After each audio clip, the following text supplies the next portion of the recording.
¿Qué tal? Nuevamente el profesor Felipe Santiago con un video más sobre el curso de diseño de algoritmos. Bueno, en el video que estoy mostrando, pues es sobre un concurso de eh, robot de laberinto que realizamos en la universidad en diciembre pasado. El objetivo es que, bueno, construyeran los alumnos sus propios robots. Los robots están controlados por microcontroladores y obviamente los microcontroladores son programables, de manera que, bueno, se requiere pues algoritmos para determinar el comportamiento de estos robots. Bueno, ahora sí a lo que nos interesa, continuamos con el temario, con los temas. Ya comentamos que un algoritmo pues es una secuencia ordenada y finita de pasos para resolver un problema. Y también veíamos que pues los algoritmos pues son un concepto, o el término algoritmo es un concepto genérico que podemos aplicar a diferentes tareas como pues ir de un lugar a otro, como hacer hotkeys, como cambiar un foco, etcétera. Entonces, pero lo que nos interesa son algoritmos que se puedan llevar a programas de computadora. Entonces, el algoritmo pues tiene por objetivo pues realizar una tarea a través de una secuencia de pasos. Posteriormente ese algoritmo, si ya queremos ejecutarlo en la computadora, se debe de codificar en un lenguaje de programación y de ahí obtenemos el programa listo para su ejecución.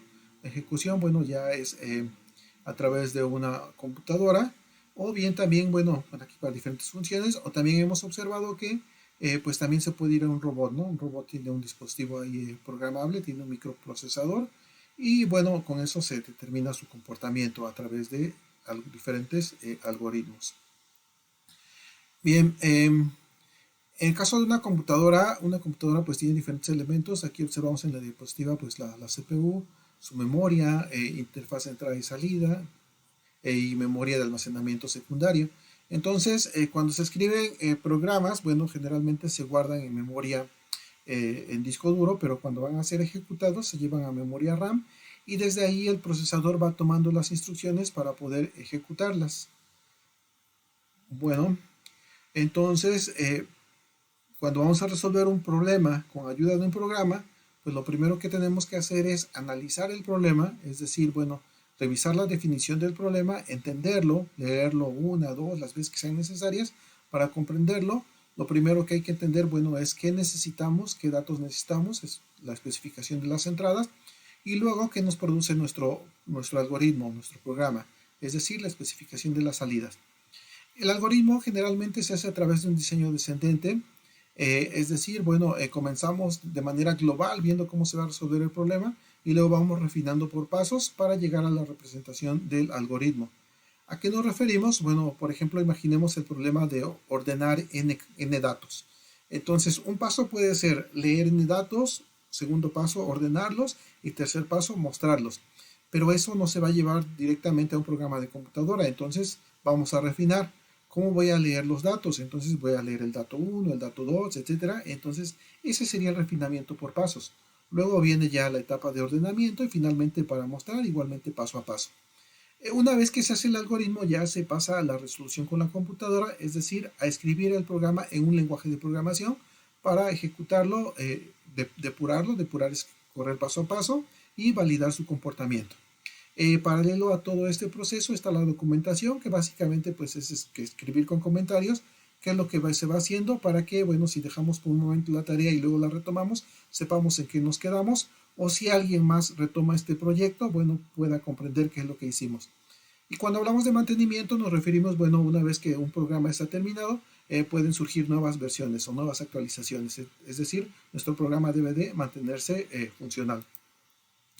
Bueno, para representar a los algoritmos, los podríamos escribir de manera textual, en lenguaje natural, paso a paso, especificando qué es lo que se va a hacer, numerando cada uno de los pasos. Sin embargo, bueno, tenemos algunas herramientas, lo que es el pseudocódigo. El pseudocódigo, pues, es una forma textual de escribir algoritmos. Se aproxima a un lenguaje de programación, tiene ciertas reglas sin ser un lenguaje de programación. Entonces, cuando uno se acostumbra a escribir en pseudocódigo, es muy fácil pasar a un lenguaje de programación. Y la última alternativa son los diagramas de flujo. Un diagrama de flujo es una forma gráfica para escribir algoritmos, es decir, se utilizan símbolos, hay símbolos para secuencias, para asignaciones, para decisión, etcétera. Eh, Aquí mostramos un ejemplo. El problema básicamente es leer el radio de un círculo y calcular e imprimir su área y perímetro. Entonces, como datos de entrada, básicamente es el radio, le vamos a llamar R. Salidas, pues el área del círculo y su perímetro. Entonces, bueno, aquí mostramos el nombre del problema. Entrada, el radio, calcular área, calcular perímetro. Bueno, área es igual a pi por radio al cuadrado. Perímetro es 2 pi por radio.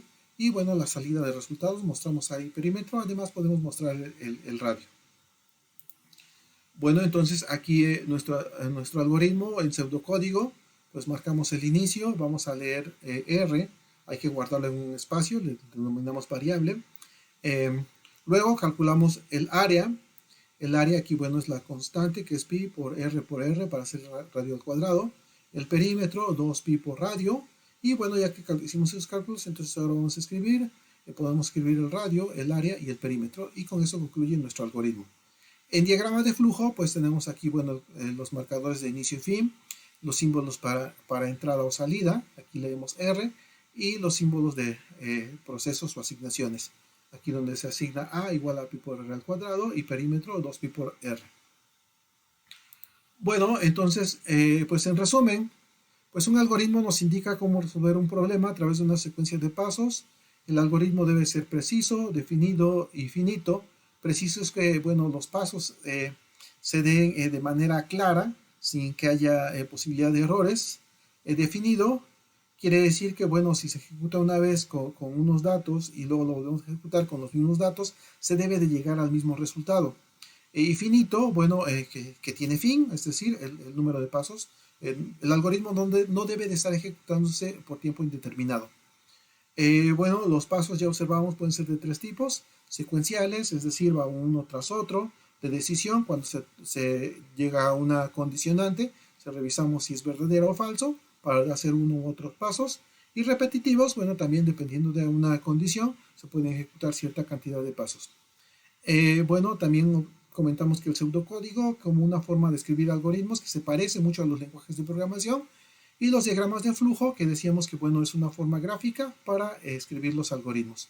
Con esto terminamos este video, y con esto también, bueno, terminamos el primer tema del curso. Hasta el próximo video.